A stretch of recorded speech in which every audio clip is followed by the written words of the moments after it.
استغفار کا معنی ہوتا ہے انسان اپنے گناہوں کی رب کی بارگاہ میں معافی مانگے۔ انسان نے اگر گزشتہ زندگی میں کوئی گناہ کر لیا ہے، کوئی خطا کر بیٹھا ہے، جب وہ اللہ رب العزت کی بارگاہ میں اپنے گناہوں کی معافی مانگے گا، رب کی بارگاہ میں بخشش مانگے گا، مغفرت طلب کرے گا، تو اس کا مطلب یہ ہے کہ اس بندے نے اللہ رب العزت کی بارگاہ میں استغفار کیا، توبہ نہیں کی بلکہ کیا کیا ہے؟ بولیے۔ ہم نے تو پہلے یہی سنا ہے کہ شاید کسی کو ہی توبہ کہتے ہیں کہ رب کی بارگاہ میں ہم نے گناہوں کی معافی مانگ لی لہذا ہماری توبہ ہو گئی۔ نہیں دوستان زیباکار، ان میں فرق ہے۔ فرق یہ ہے گزشتہ زندگی میں ہم سے کوئی غلطی ہو چکی، اب اس گناہ کی ہم رب کی بارگاہ میں جب معافی مانگیں گے تو اس کا مطلب یہ ہے کہ ہم خدا کے حضور استغفار کر رہے ہیں۔ پھر توبہ کس چیز کا نام ہے؟ جب ہم اللہ رب العزت کی بارگاہ میں معافی مانگ لیں، اس خطا کی، اس گناہ کی بخشش طلب کر لیں، مغفرت طلب کر لیں، تو اس کے بعد جب ہم اللہ رب العزت کی ذات کے ساتھ پختہ عہد کر لیتے ہیں، پختہ وعدہ کر لیتے ہیں کہ باری تعالیٰ مجھ سے خطا سرزد ہو چکی، مجھے معافی عطا فرما، لیکن آج کے بعد میں تیری ذات کے ساتھ وعدہ کر رہا ہوں کہ آئندہ اپنی زندگی میں گناہ نہیں کروں گا۔ جب یہ خدا کی ذات کے ساتھ انسان وعدہ کرتا ہے تو اب وہ بندہ خدا کی ذات کے ساتھ استغفار کے ساتھ ساتھ اس کی بارگاہ میں اپنی توبہ بھی پیش کر رہا ہے۔ توبہ کہتے ہیں مستقبل کے اندر اللہ رب العزت کی ذات کے ساتھ وعدہ کر لینا کہ مولا آج کے بعد میں گناہ سرزد نہیں کروں گا۔ تو پختہ عہد کو دوستان زیباکار توبہ کہا جاتا ہے۔ حضرت محترم، اب یہاں پر ایک چیز بیان کرتا ہوں۔ جب رب کائنات نے شیطان کو دھتکار دیا، اپنی بارگاہ سے نکال دیا، اس کو رجیم بنا دیا، اس کو لعنتی بنا دیا، تو اب شیطان اللہ رب العزت کی بارگاہ میں کیا التجا کرتا ہے؟ سورہ الحجر اور اس کی آیت کریمہ 39 میں وہ شیطان رب کائنات کی بارگاہ میں کوئی تمنا کر رہا ہے۔ ایک تمنا تو ایک دوسری سورہ میں اللہ رب العزت نے ارشاد فرمایا کہ وہ شیطان عرض کرتا ہے کہ باری تعالیٰ تو مجھے مہلت عطا فرما۔ اب مہلت اسے عطا کر دی گئی، لیکن اللہ کی بارگاہ میں جب اس کو دھتکار دیا گیا تو رب کی بارگاہ میں عرض کیا کرتا ہے؟ عرض کرتا ہے قال ربی بما اغویتنی لأزینن لہم فی الارض ولأغوینہم اجمعین۔ باری تعالیٰ تو نے مجھے دھتکار دیا ہے، مجھے گمراہ کر دیا ہے اپنی بارگاہ سے، لہذا میں دنیا کو جو تیرے نیک بندے ہیں، تیرے صالحین ہیں، جو مسلمان ہیں، کلمہ پڑھنے والے ہیں، جو تیری ذات پر ایمان لاتے ہیں، باری تعالیٰ میں قیامت تک ان لوگوں کو گمراہ کرتا رہوں گا۔ لیکن گمراہ کے طور پر اس شیطان نے دلیل کیا پیش کی؟ اللہ کی بارگاہ میں عرض کرتا ہے کہ مولا میں دنیا کو ان کے لیے مزین کر کے پیش کروں گا، دنیا کو مزین کر کے پیش کروں گا۔ اب دنیا کی جب بات آ جائے تو اس کے اندر سارے شعبے آ جاتے ہیں، ساری فیلڈز آ جاتی ہیں، سارے کام آ جاتے ہیں۔ جی، انسان آج دنیا کے اندر کن چیزوں پر تکبر کرتا ہے، کن چیزوں کی وجہ سے گمراہ ہو رہا ہے؟ پہلی بات تو یہ ہے کہ انسان مال و دولت کی وجہ سے گمراہ ہوتا ہے۔ اب شیطان انسان کے سامنے مال و دولت کا لالچ پیدا کر دیتا ہے، اس کے بارے میں اس کو حریص بنا دیتا ہے۔ اب شیطان مال کے لیے کسی انسان کو رب کی بارگاہ سے گمراہ کر دیتا ہے۔ پھر اسی طرح اللہ رب العزت نے کسی کو اولاد کی فراوانی دے دی، اولاد کی کثرت سے نواز دیا۔ اب وہ بندہ، اب دیکھیں اولاد جو ہے اس کا تعلق بھی دنیا کے ساتھ ہے۔ اب جب انسان اپنی اولاد کو دیکھتا ہے، اپنے بیٹوں کو دیکھے گا، بیٹوں کی وجہ سے بھی لوگ فخر کرتے ہیں کہ رب نے مجھے اتنے بیٹے عطا کیے ہیں۔ پھر سوسائٹی کے اندر جی اس چیز کو شو کرنے کی بھی کوشش کرتے ہیں۔ حضرت مطلب شیطان نے اللہ کی راہ سے گمراہ کرنے کے لیے دنیا کو جو اس کے لیے مزین کیا، وہ کس صورت میں کیا؟ اولاد کی کثرت دے کر، اور اولاد کو مزین کر کے اس کے سامنے پیش کر دیا۔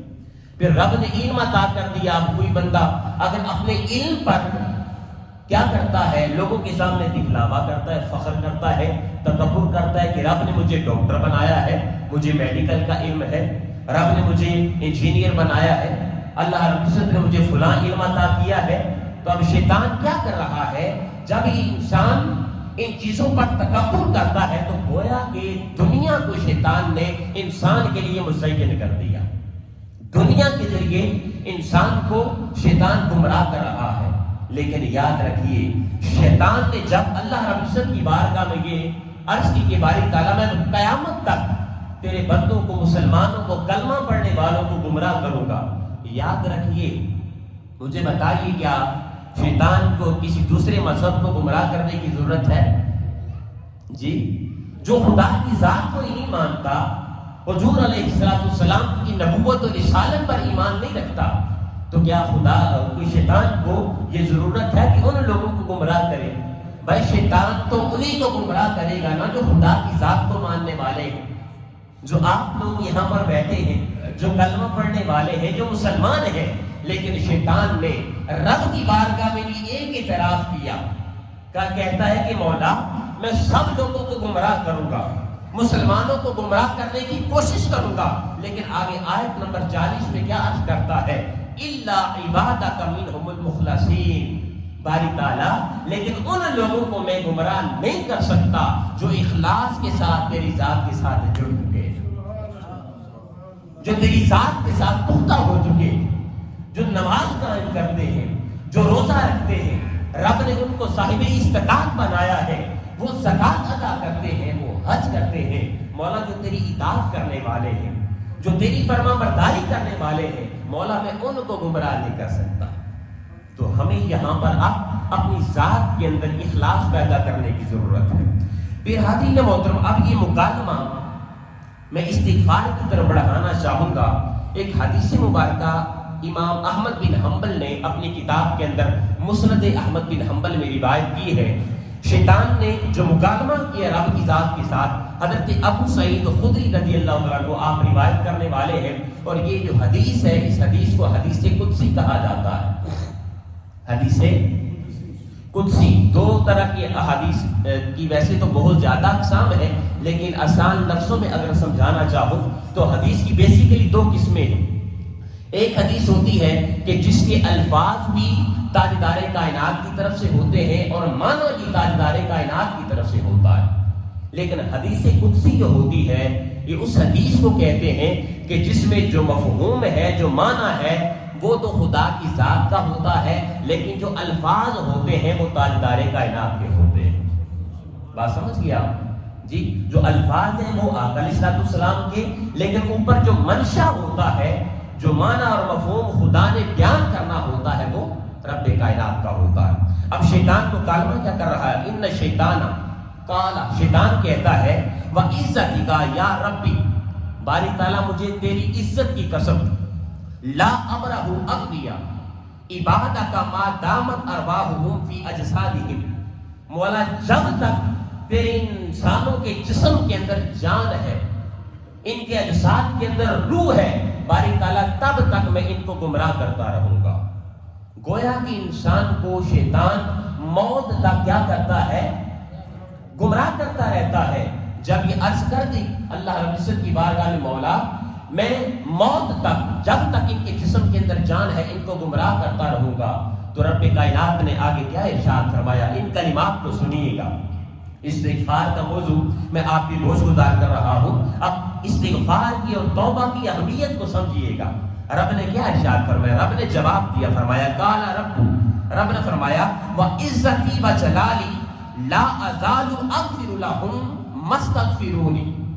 رب نے فرمایا کہ مجھے اے شیطان, جس طرح تو نے میری عزت کی قسم کھائی ہے, اسی طرح مجھے اپنی عزت کی قسم ہے اور اپنے جلال کی قسم ہے, اے شیطان تو میرے بندوں کو گمراہ کرتا رہے, میری ذات سے ہٹاتا رہے, ان کا تعلق دین سے دور کرتا رہے, ان کا تعلق قرآن سے دور کرتا رہے.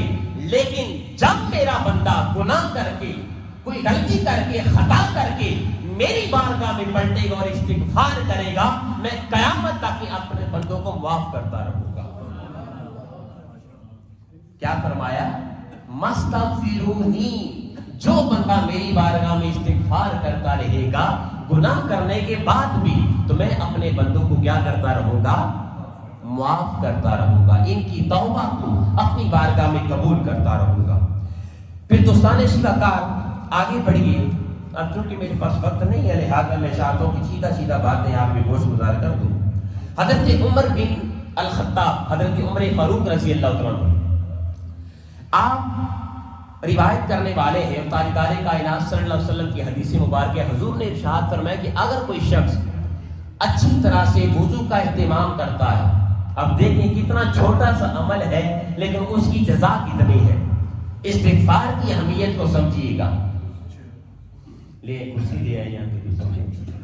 حاضرین محترم، استغفار کی اور توبہ کی اہمیت کو سمجھیے گا۔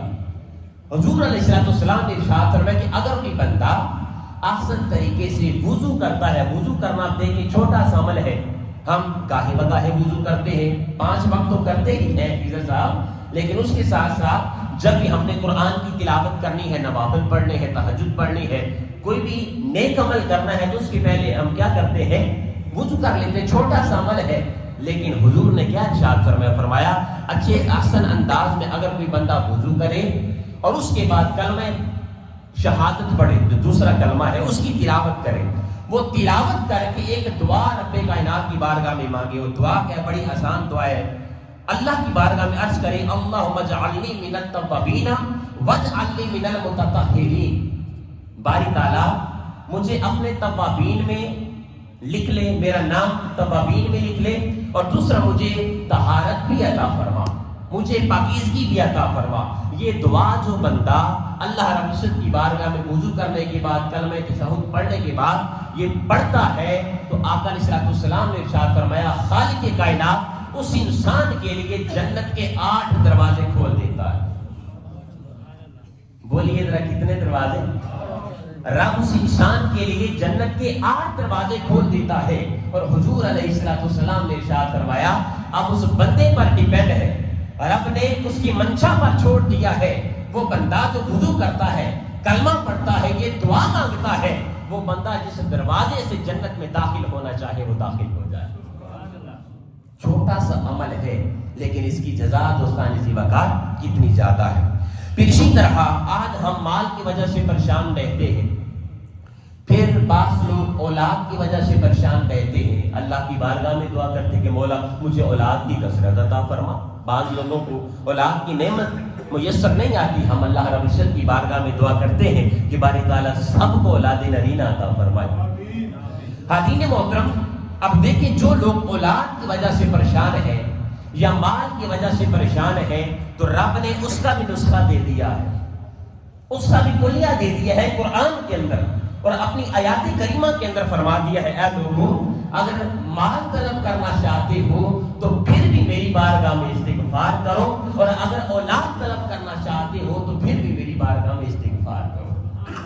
ارشاد فرمایا اللہ رب العزت نے، اور یہ جو دعا ہے یہ حضرت نوح علیہ السلام نے اپنی قوم کو فرمایا تھا، فَقُلْتُ اسْتَغْفِرُوا رَبَّكُمْ، آپ نے فرمایا کہ اپنے رب کے حضور استغفار کیا کرو، إِنَّهُ كَانَ غَفَّارًا۔